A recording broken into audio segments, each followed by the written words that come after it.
Thank you. Okay, so we're talking about intermolecular forces and their impact on physical properties of organic compounds. The last time we met, we introduced the concept of the impact of interparticle forces on physical properties. So we started off by looking at ionic compounds, even though you can't technically call those forces intermolecular because there are no molecules in ionic compounds. But we saw that because those bonds were strong, were very strong, and they were very many and they were multidirectional, that ionic compounds had very high melting points, very high boiling points.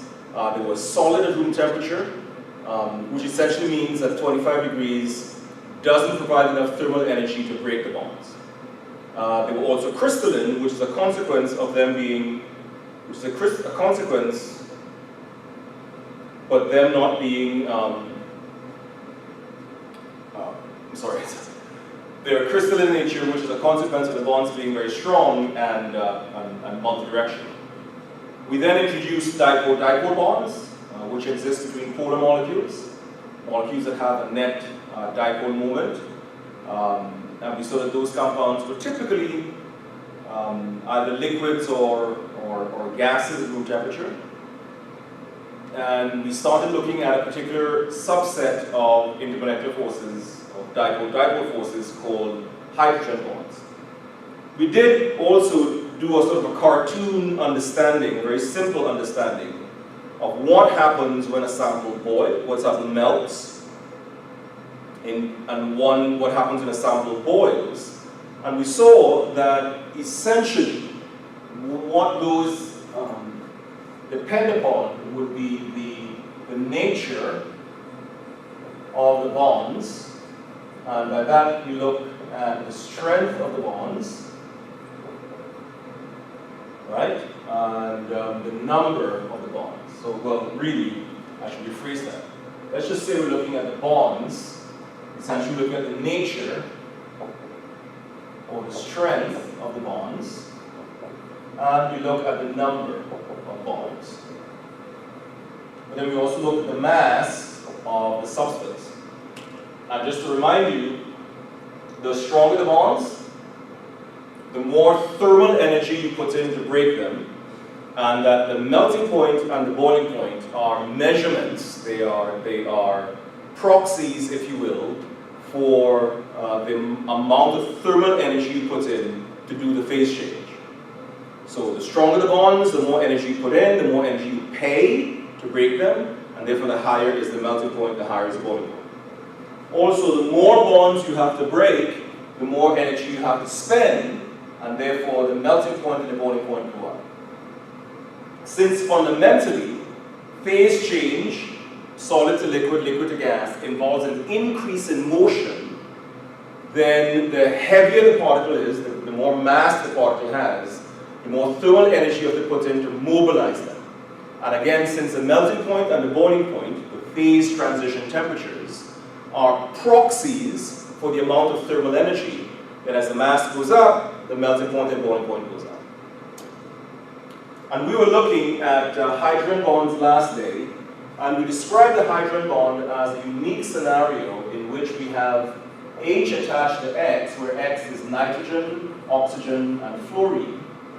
And that essentially what happens is you have H bound to X, and then you have an X in another molecule.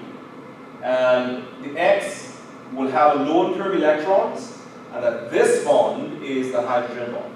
It is very different from the covalent bonds that exist between the H and the X within the molecule, or the X and whatever else is here. This could or could not be H. Right? These bonds are covalent. The hydrogen bond is the intermolecular bond, the bond between one molecule of this and one molecule of that. We also looked at an example of the scenario where we had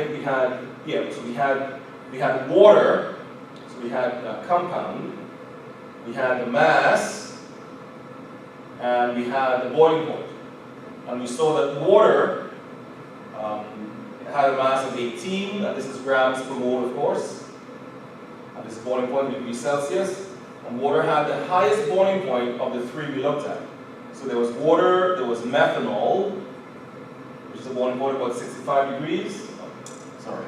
A mass of, what is this? 15, 16, 32. And a mass of a boiling point of 65 degrees. And ethanol, CH3, CH2OH, which has a mass of 46, had a boiling point of 78 degrees Celsius. And we said that we could explain this part very easily because methanol, methanol is heavier than ethanol is heavier than methanol.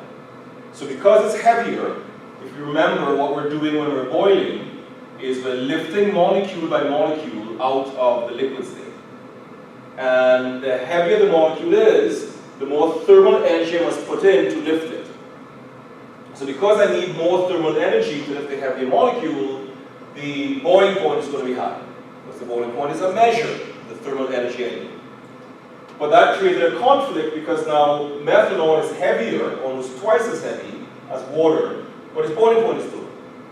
And the reason is because even though the bonds are all hydrogen bonds, the number of bonds between water and water, number of hydrogen bonds between water and water is 4. So every water molecule can hydrogen bond as a donor via the load pairs of electrons in the O, and as an acceptor via the H's. And so each water molecule can form 4 hydrogen bonds per molecule, whereas the alcohols only form 3. And so in water you have more hydrogen bonds.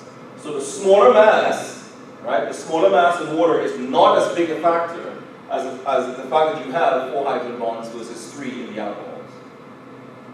I think we also ended with an example where we looked at the melting points and the boiling points of isomeric propylamines. So if you look at that compound and you look at a series of isomers of it, so you look at the ones that are the primary amine, where you can form 3 hydrogen bonds per molecule, 1 via each H, and 1 via the lone pair, right? And then you look at the secondary amine, which will form 2 hydrogen bonds per molecule. What you find is that in terms of boiling point, this has by far the highest boiling point, followed by this one. And this one is actually much lower, because you're going from 3 hydrogen bonds per molecule to 2, so there'll be a decrease in boiling point. There's no 1, it drops all the way to 0. So there's a significant difference in boiling point between this compound and that one. Right? So there's a big difference here, but a much bigger difference here, because you suddenly dropped off the cliff from 2 hydrogen bonds per molecule to 0. You'd see exactly the same thing if you looked at the melting points, for exactly the same reason. Okay? So the other point we make before we move off from hydrogen bonds, and we said hydrogen bonds are the strongest of the intermolecular forces. The other point we make is hydrogen bonds, and we sort of alluded to it here, but hydrogen bonds do not have to occur in a given HX system. In other words, if I have an alcohol, an alcohol will hydrogen bond to itself, certainly, right? So an alcohol can hydrogen bond to itself. So I can hydrogen bond here, I can hydrogen bond here, I can hydrogen bond here. Okay? Those are hydrogen bonds. So the alcohol can hydrogen bond to itself. Well, what if I dissolve, so this is a sample of the pure alcohol, the neat alcohol. What if I dissolve the alcohol in water? Well, the alcohol could just as easily hydrogen bond to water. Okay? So the alcohol could just as easily hydrogen bond to water. What if I put the alcohol in an ether? Well, the alcohol can hydrogen bond to ether, right? But what would happen is all of a sudden, if I use an ether, so this is R, O, R, and R, O, R, I can't hydrogen bond here because there's no H attached to the O in the ether. Right? There's no H attached to the O in the ether.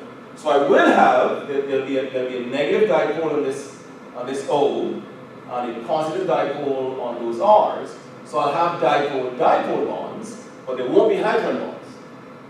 But the H of the alcohol could easily hydrogen bond to the O of the ether.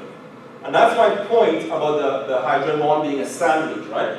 So I must have H attached to X in at least one molecule, and then X, regardless of who it's attached to, in the other molecule.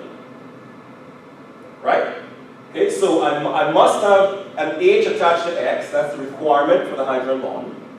And if it's a sample only of HX, well then there's hydrogen bonding that's rampant.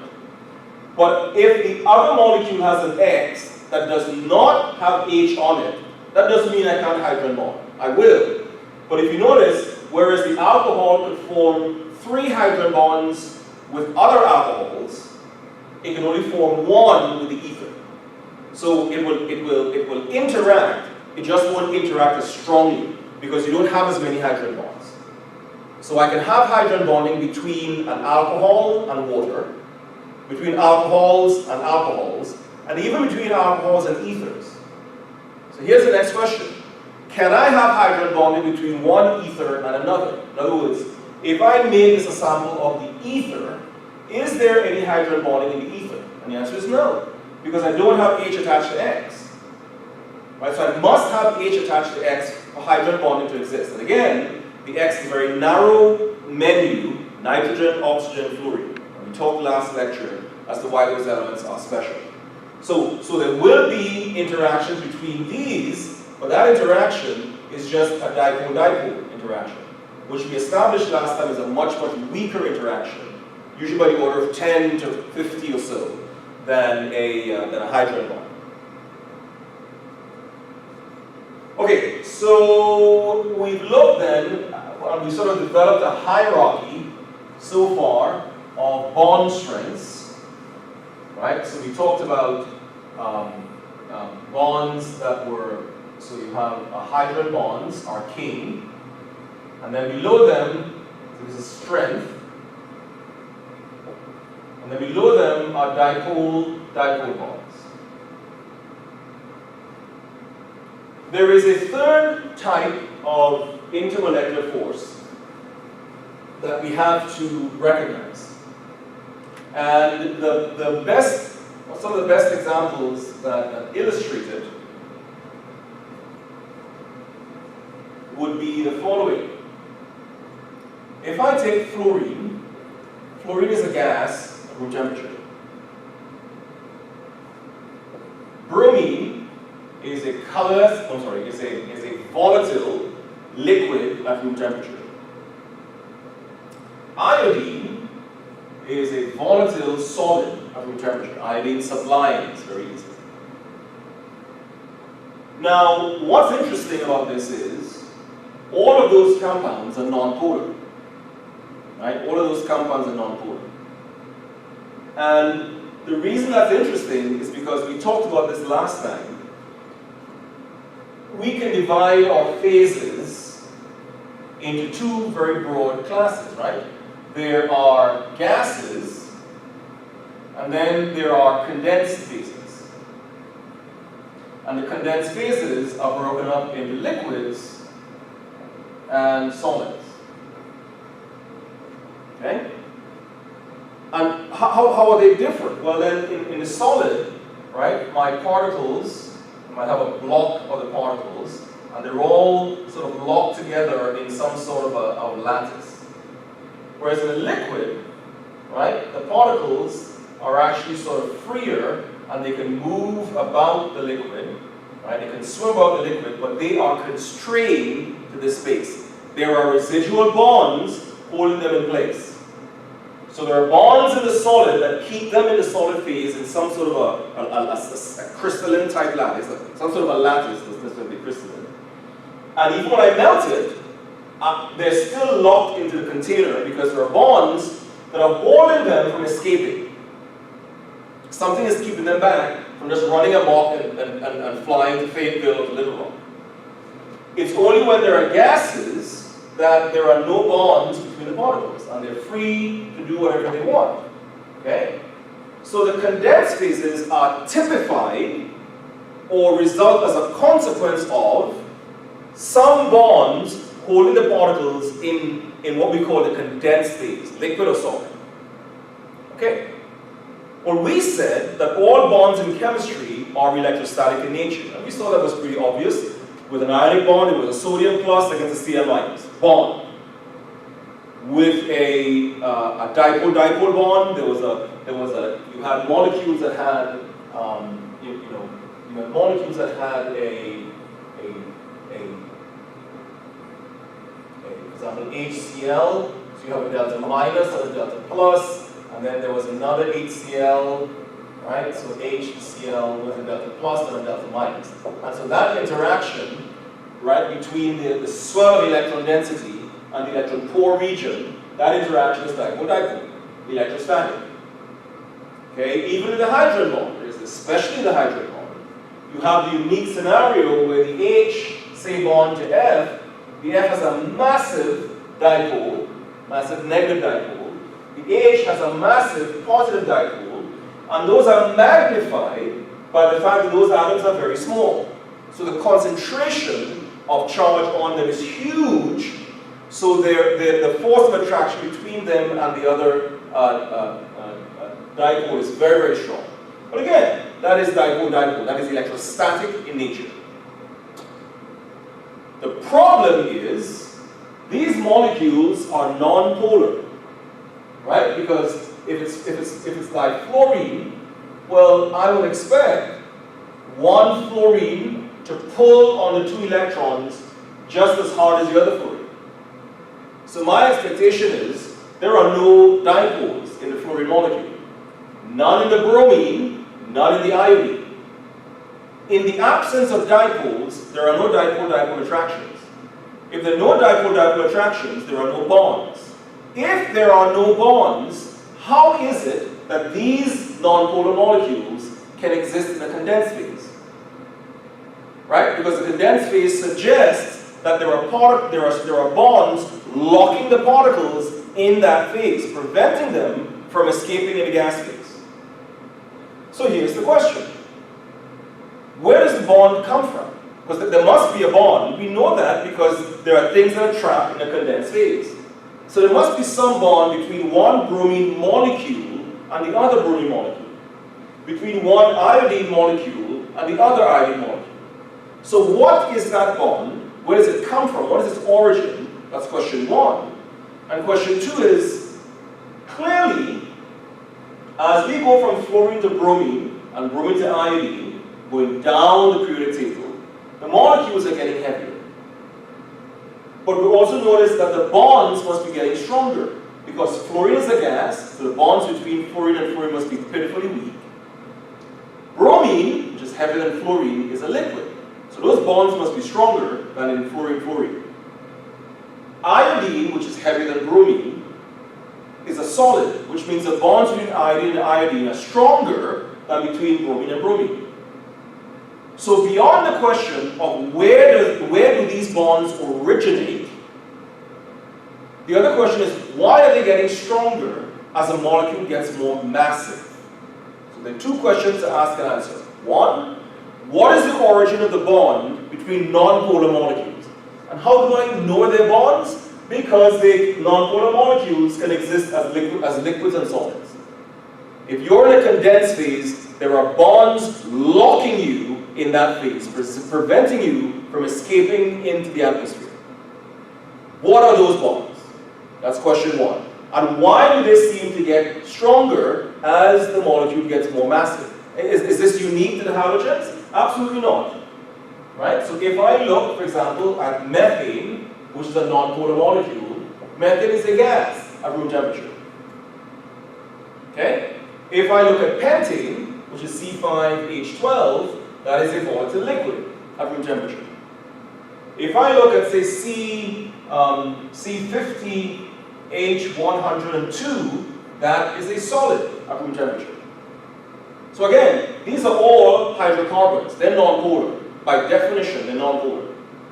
And yet, we know there are bonds between them because this one and that one are condensed phases. And as we get more massive, CH4 to C5H12 to C51O2, as we get more massive, the bonds clearly are getting stronger because the molecules are getting bigger. So it's not unique to the halogens. This is a common phenomenon between non-polar molecules. So again, two questions. What is the origin of the bonds between non-polar molecules? And why do the bonds get stronger as the molecules get more massive? So let's attack them one at a time. So what is the origin of the bond between non-polar molecules? Well, I'm going to start off by drawing a non-polar molecule, something like this. And essentially what I'm going to say is here is my center of positive charge. What does that mean? If I look at, say, methane as an example, okay? If I look at methane, for example, there's a nucleus here, here, here, here, and here. And it's a symmetrical molecule, so I can imagine that my center of positive charge in methane is right in the middle. Okay? I've got 2 electrons in that bond, they're all equidistant, so my center of negative charge in methane is right in the middle. So the center of positive charge, the center of negative charge coincide. That is why the molecule is nonpolar. Okay? But I'm going to describe the methane. So although the center of positive charge coincides here, I can imagine a center of positive charge here that is surrounded, if you will, by electron density. So that's my methane molecule. Let's imagine that methane molecule is next to 2 other methane molecules, each of which has a center of positive charge, which coincides with the center of negative charge. But this is the electron cloud around them. And again, I'm going to apologize because that is actually, by drawing a membrane, by drawing a skin, by drawing a boundary for electrons, that's absurd. The electrons on me have a finite probability of being in Baton Rouge, Louisiana. There is a smaller but finite probability that they're on Mars. Right? They're boundless, but there's a 99.99% probability that they're somewhere in that confined space. Okay, so we're going to draw a skin. I'm sorry, I'm getting a bunch of texts. Okay, so I'm going to focus for now on the central non-polar molecule. I don't care which one it is.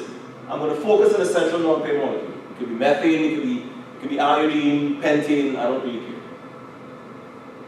So we just said that those electrons have a finite probability of being anywhere. And the electrons are in constant motion. So it is a reality then that at some second, in a femtosecond or something, it is possible for the electron density around that nucleus to distort slightly. So here's my center of positive charge, right? But the electrons may have drifted just for a femtosecond to the right. And if they do, I'll have a temporary dipole that's negative on the right and a temporary dipole that's positive on the left. That dipole will exist for a fraction of a second. And then it will re-equilibrate and might get back to this. And then maybe the next femtosecond, it'll distort the other way. But what happens when the central molecule distorts? Well, at the speed of light, the distortion in this molecule, which is a temporary distortion, induces a distortion in its neighbor. Because the sudden swell of electron density of a negative dipole on the right will repel the electrons in this species to the right. So what I will get is an induced dipole where the delta minus charge in that pushes electrons away. So I create a delta minus on the far right and a delta plus here. But that's not all. The sudden delta plus on this end will suck the electrons in the neighbor to the left towards it. And that's going to create something that looks like this. So the temporary dipole on the central molecule created by the random motion of electrons and just an instantaneous distortion induces instantaneous distortions in its neighbors. When there's a delta minus, it pushes electrons away in its neighbor to create a delta plus adjacent to it. Where there's a delta plus, it sucks electrons towards itself to create a delta minus next to it. So the instantaneous dipoles on the first molecule induces dipoles on its neighboring molecules. But notice how it does that. It does it so the delta minuses are next to a delta plus to create a dipole-dipole attraction. The delta plus on the molecule is next to a delta minus to create a dipole-dipole attraction. Now, that is going to happen for a femtosecond, and then immediately this is going to reorient, and maybe it now moves to the left. And even if it does, it doesn't matter. If I now go this way, so I have a delta plus and a delta minus, what that will do is induce a delta plus here and a delta minus. The delta minus will push away the electrons, so they get a swell on this side. These will suck electrons towards themselves, and therefore you create something like this. So it doesn't matter in which direction the distortion on the one molecule occurs. It doesn't matter. It will always induce an arrangement where there is a net attraction between one molecule and the other. And this is constantly happening in a nonpolar sample. The electrons on one molecule are dancing around, and the distortions are slight. Right? They're slight and they're temporary. But to the extent that they exist, they will induce dipoles on the neighbors. So there will be a dipole-dipole attraction between them. Well, those dipole-dipole attractions are going to be weak because the dipoles aren't permanent, right? Nor are they big. They're caused by just random fluctuations, and so I move my center of positive charge slightly away from my center of negative charge to create a slight dipole in the molecule. Okay, so the dipoles we generate are small, and I'm writing delta plus because that's pretty much the way I can write it, but that pales in comparison to the delta plus, delta minus on HCl. Right? Those are significant. Well, yeah, significant. These are very, very small.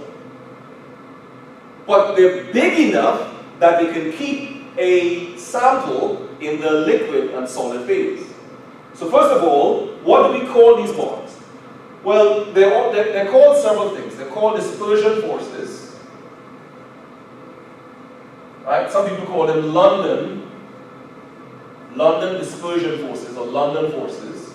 Some people call them Van der Waals forces. And it's not Van der Waals, it's Van der Waals. So they're called London dispersion forces or Van der Waals forces. They're essentially interchangeable. There's a slight difference between them, but they're essentially interchangeable. So that's the origin. Okay, that's question one. The second question, if you remember, was why do they get bigger as the molecule gets more massive? So let's study that one. Well, it turns out you can explain that in two different ways. Let's look at the first. So let's look at a small molecule where the center of positive charge is very close to the valence electrons. what that means, right, what that means is that the force of attraction between the center of positive charge and the valence electrons is going to be high because the distance is short. Essentially then, these electrons are held very tightly. Well, if they're held tightly, it means their ability to move randomly is constrained because they're held tightly. So when they distort, which they will, they won't distort a lot. So when these molecules distort, what I might see is a very slight distortion, creating a very, I'm going to call this a delta plus and a delta minus. Those distortions are small, so they will also cause small distortions in their neighbors. And so the bond between them is going to be weak because the dipoles, because F also depends upon Q1, Q plus, and Q minus, the dipoles are going to be small. So they will induce small dipoles in the neighbors. The dipole-dipole attraction, right, is going to be small. So molecules like those, like fluorine and methane, they're going to be gases at room temperature. But what happens when a molecule is bigger? Well, when you're bigger, the center of positive charge is now a much larger distance from the valence electrons, from the electron cloud. If the distance is greater, the force with which those electrons are held is weaker and in a hurry because this is an R squared term. So these valence electrons in the larger molecule are held more tightly. So they have more freedom to move. So they take advantage of it and they move more. So when this one distorts, the distortion is significant, creating a delta plus plus plus and a delta minus minus minus. And by putting plus plus plus, that's my silly way of saying it's bigger than a delta plus or delta minus. Well, larger dipoles induce larger dipoles in their neighbors. And of course they do. Right? If I have a weak magnet, a weak north pole and a weak north pole, and I put them next to each other, repulsion is not significant. Strong north pole and a strong north pole, repulsion is significant. Strong north pole and a strong south pole, significant attraction. Strong weak north pole and weak south pole, minimal attraction. So the bigger the dipole, the bigger the impact on its neighbors. So this will distort more, and this positive charge will have a greater pull on these electrons than that one. So I'm going to get something like this, right? Delta plus plus plus, delta minus minus minus, right? And so now these dipoles are stronger, therefore the dipole-dipole attraction is stronger. And imagine if you had a really big molecule where the center of positive charge is miles from the valence electrons, from the electron cloud. Well, brother, when these things distort, the distortion is significant. And therefore the dipoles they induce will be significant. And therefore the dipole-dipole attraction will be significant. So the bonds are going to get stronger. So we expect the bonds to get stronger as the molecule gets bigger. Right? And that's what this is. The molecule is getting bigger. Well, that accounts then for the trend we saw as we go from light, non-polar, methane or fluorine, to modestly, to those non-polars with modest masses, pentane and bromine, to those with much higher masses, iodine and other heavy alkanes. And essentially, as the molecule gets bigger, the center of positive charge gets further and further and further and further and further removed from the valence electrons. Therefore, when these things distort, they distort to a greater extent, create larger dipoles. Those larger dipoles induce larger dipoles in the neighbors. The dipole-dipole attraction becomes larger. The bonds get stronger. I trap you in the condensed phase. Right? Pretty straightforward. So we can account for the origin of the van der Waals bonds. We can account for the increasing strength of van der Waals bonds as the molecules get more massive. But it turns out there's another feature here. As the molecule gets more massive, right, force, and we call this force, let's call it weight, is equal to the mass of the species times the force of gravity, times the acceleration due to gravity. Right? So weight, which is a force, is the mass times g. And g is constant on Earth, essentially. So what that means is as the molecules get bigger, as the mass goes up, their weight goes up, they get heavier. And we talked about the fact that what fundamentally happens when we change phase is we change the degree of mobility. So if I am light, my mass is low, my weight is low. So it doesn't require a lot of energy to move me, right? To take me out from a solid phase and give me more motion in liquid phase and even more in the gas phase. But as my mass increases and I get heavier and heavier, it requires more and more energy to move me. And therefore it is not surprising that those species that have large masses are going to exist in the condensed phases. And as the masses get larger, they're going to exist in the solid phase. Because it now takes a lot of energy even to move me from just vibrating. To allow me to move across the room, that's going to require more energy. So if you were to ask why is it that iodine has a higher, is a solid, whereas bromine is a liquid, you will tell me two things. You'll tell me three things. One, you'll identify the nature of the bonds between a bromine molecule and a bromine molecule, iodine and iodine as van der Waals. You'll establish that the larger iodine has its center of positive charge further removed from the valence electrons. Therefore, distortions, instantaneous distortions, lead to larger dipoles, which induce larger dipoles, creating stronger dipole-dipole bonds. So the van der Waals bonds are stronger. Stronger bonds lock them in place, less mobility, solid. It's also heavier. Heavier means less mobility, solid. If I were to rank them, van der Waals bonds would be way here at the bottom. Van der Waals bonds are pitifully weak bonds. They're much weaker than dipole-dipole bonds. So even when I say things like the van der Waals bonds between an iodine and iodine is much stronger than between a bromine and a bromine, or fluorine and a fluorine, yeah, that's true. But they don't compare even to the dipole-dipole bond between HCl and HCl.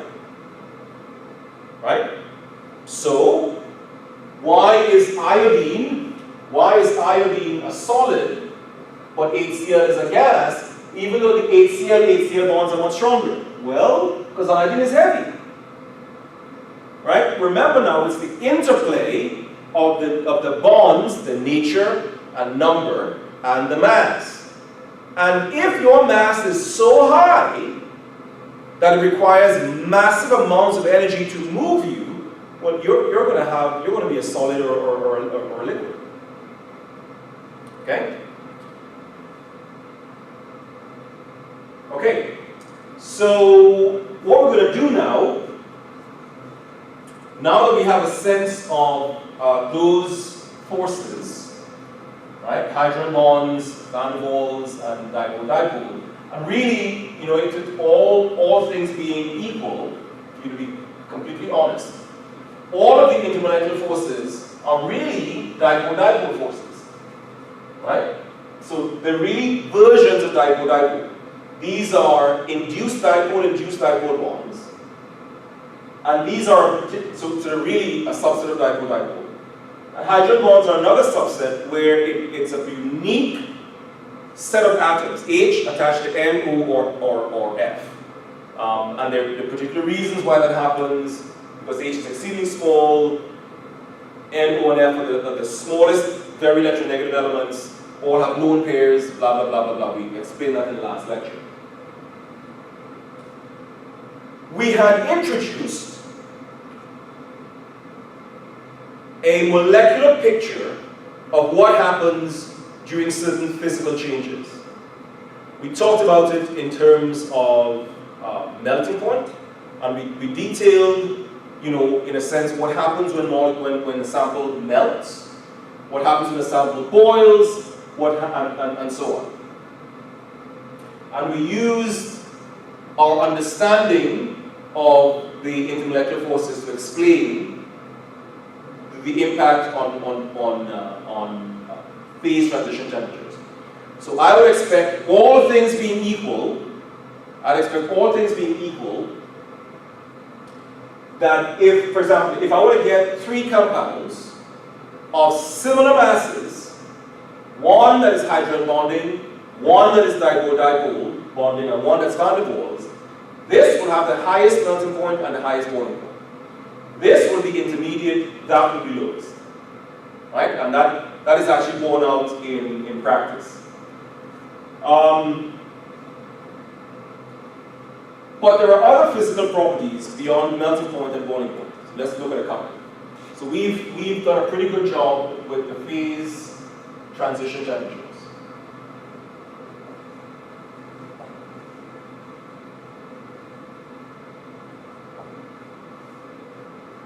Sorry.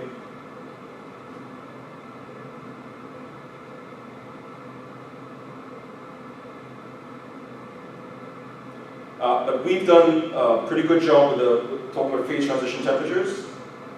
And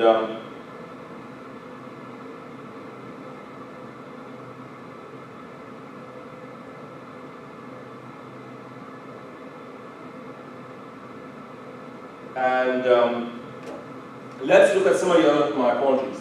Let's look at some of the other physical properties. Let's talk about viscosity. Let's talk about surface tension.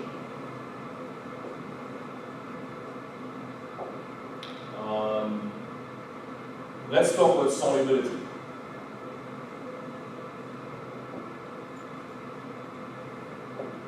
So we, as a reminder, we used our understanding of hydrogen bonds and dipole-dipole bonds to talk about why something we expect to be a solid at room temperature, or a liquid or a gas, and if it's solid, whether it be crystalline or not. And we talk about whether it's going to be high melting or high boiling and so on in terms of those forces. What about viscosity? So what is viscosity? Viscosity is resistance to flow. So let's imagine I take a test tube of some liquid and I tilt the test tube. What do I expect to happen? Well, the answer is I expect the liquid to flow out. Well, when will the liquid flow out most easily?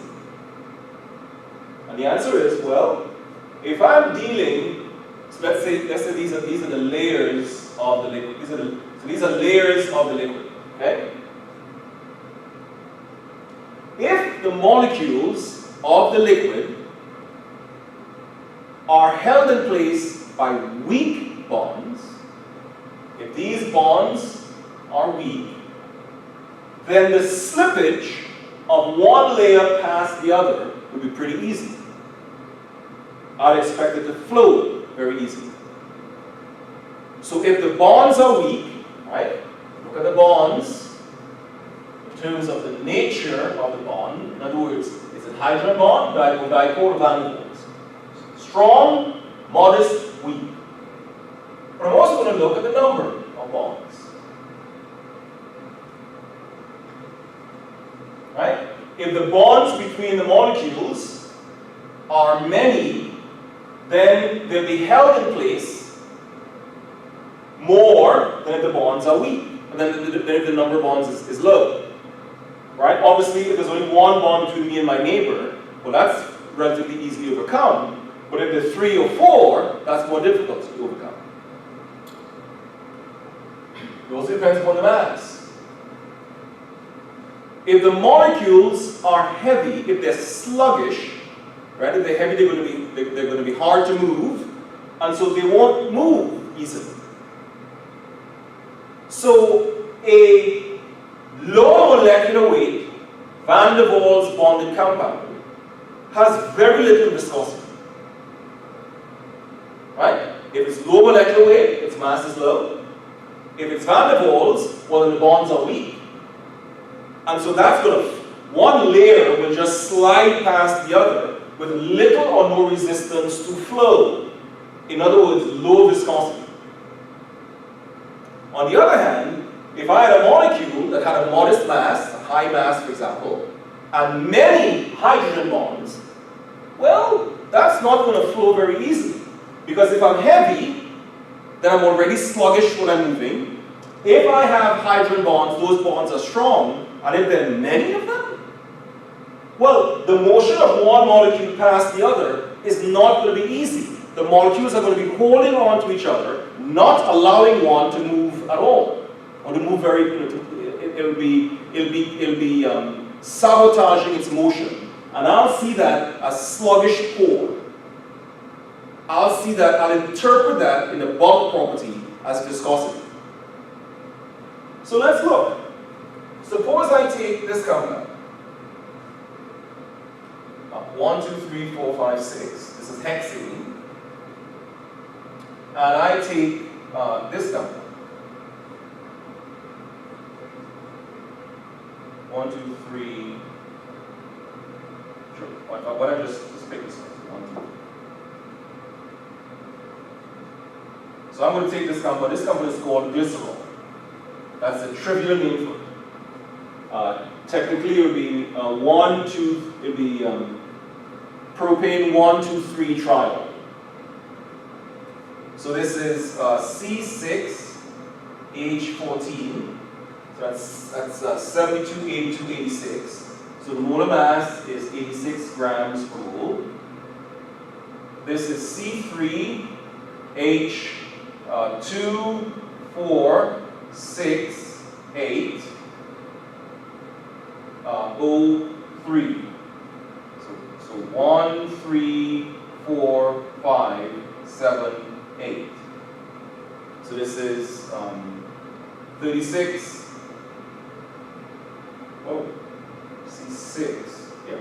So 36, 44. That's 44, and then 16 times 3 is 48. So that's 12, 92.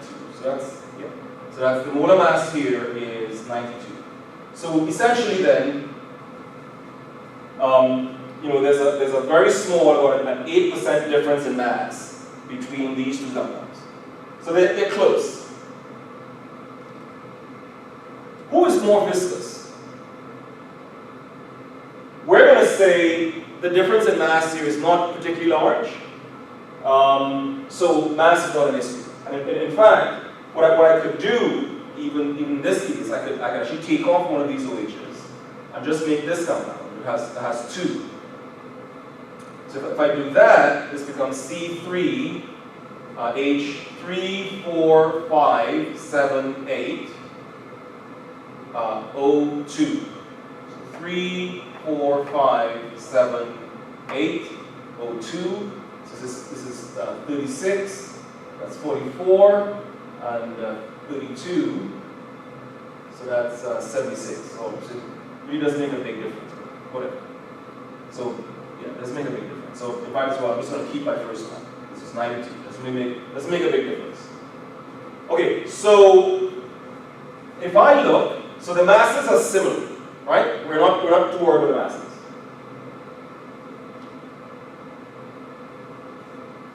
The nature of the bond between one hexane molecule and another hexane molecule, and we'll come back to this in a little bit, that bond is weak. It's van der Waals. Therefore, there'll be very little to hold one layer of hexane from slipping past the other layer of hexane. The bonds are weak. So I'd expect hexane to have very low viscosity, to flow very easily. That compound, on the other hand, has 3 hydroxy groups. each one capable of 3 hydrogen bonds per unit. 2 via the lone pairs and 1 via the H. So this molecule has 9 hydrogen bonds per molecule. It can form 9 hydrogen bonds per molecule. So it means the mass is modest, so that's a non-factor because it's the same thing as with hexane. But it is forming very strong bonds, hydrogen bonds, and 9 of them per molecule. So there will be massive resistance to the motion of the individual molecules because all of the neighbors around it are holding it and holding it tightly. So individual molecules can't really move easily. So there's a lot of resistance to flow, therefore it's got a high viscosity. Right? So we can interpret viscosity in terms of the nature of the bonds, the number of bonds, and the mass. That's exactly what we did for melting point and boiling point. That's what we did for the phase of the molecules, whether it's solid, liquid, or gas. So we can interpret the physical properties in terms of the interplay of these two factors. And it makes sense. If we understand that strong interparticle bonds lock things together, the more bonds you have, the more they're locked. The more massive they are, the more they resist motion. And that fundamentally, phase changes involve motion. Fundamentally, changing a phase involves motion. You're changing the degree of motion. More motion in the liquid and the solid, more motion in the gas and the liquid. What is viscosity? Resistance to flow, resistance to moving. What about surface tension? Fundamentally, what is surface tension? Well, I've got a liquid, okay? And let's say I want to drop an object into the liquid.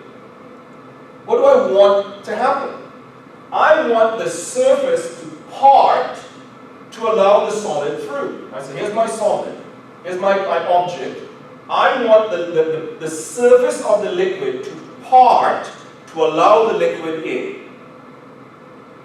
Well, that means that the molecules on the surface, right, which are bonded to each other, if I want my object to pass through them, right, in other words, for me to separate so this thing goes through, that will happen most easily if the bonds between the molecules on the surface are few and weak, and the molecules have a low mass, so they move easily. Right? If the bonds are few and weak, and the molecules have a low mass, so I can brush them aside. Such a liquid will have a very low surface tension. Hexane. On the other hand, if I'm trying to drop exactly the same object in glycerol, well, that's a problem. Because the glycerol molecules are held by each other on the surface by many strong bonds. And what are those bonds doing? Keeping them in place. So when the object comes in, it's not, the molecules aren't easily moved because they are kept in place by their neighbors. So I can interpret surface tension in terms of the nature of the bonds, the number of the bonds, and the mass of the molecule. So if I understand this concept and I'm able to see the physical property from the molecular perspective, heck, I can explain anything. Right? If we understand the concept and what are the core features that impact it, I can explain anything. We get to solve it in a second.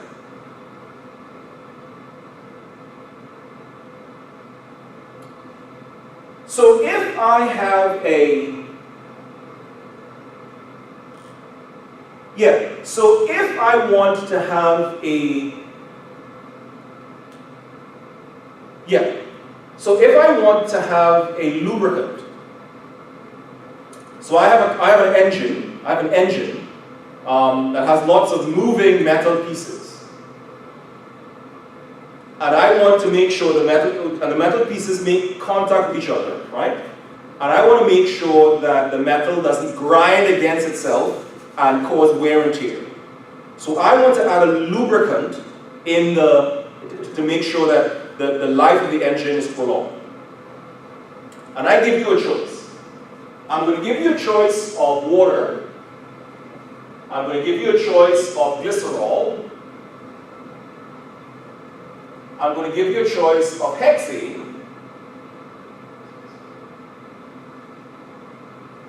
Or I'm going to give you a choice of,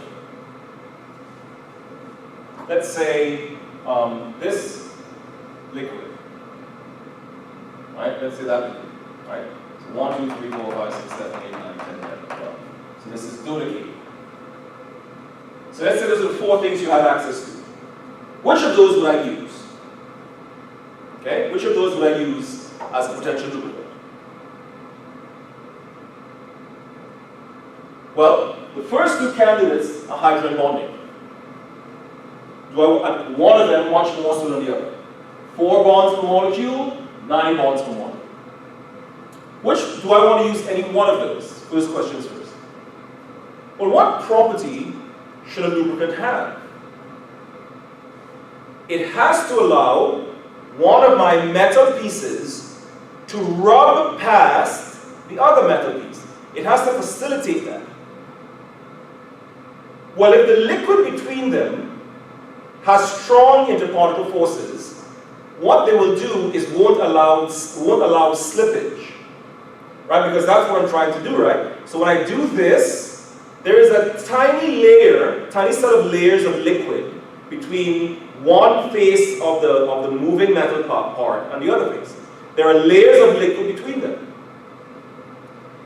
If the bonds between the layers are many and strong, the layers won't allow them to slip, which means motion of the metal pieces is going to be hindered. So I don't want a hydrogen bonding substance to be a lubricant. I don't. That's a bad idea. What I want is something for which slippage between the layers is pretty easy. I prefer something that's van der Waals bonding. Okay, good. If I had a choice between these 2, which one would I pick? Well, because this is a low mass molecule, that's going to have a pretty low boiling point. Which means, when this starts to happen and the metal heats up, the low boiling hexane evaporates, and all of a sudden, in very short measure, I have no lubricant. So my ideal choice would be something that's van der Waals bonded to allow slippage, but it has to have a heavy enough mass, a high enough mass, so that the boiling point is low. So when heating starts to happen, the liquid tends to persist. So I'm going to try to find that Goldilocks zone to get a relatively high boiling van der Waals bonded compound. So something like dodecane, and really what you use what are called the ligamers, but of the menu I gave you, dodecane is your best bet. And there's a logic to how we decide that. And what is it based upon? Understanding from a molecular perspective what is happening in the system. So answering questions of this nature is not learning a bunch of stuff without understanding the pivotal concepts. It's not going to help. And I made this point in the first day. Chemistry, particularly organic chemistry, is a thinking person's subject. Right? And you really want to spend time working with this stuff until you understand it, until you make it your own. Okay, so there are 2 more things to talk about.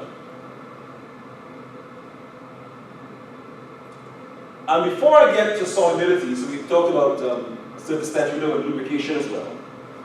I want to go back to there's another factor that mediates physical properties beyond the ones that we've described. So we've been talking about the nature, or the bonds, the nature and number, and the mass. But if you look at this compound, this is C5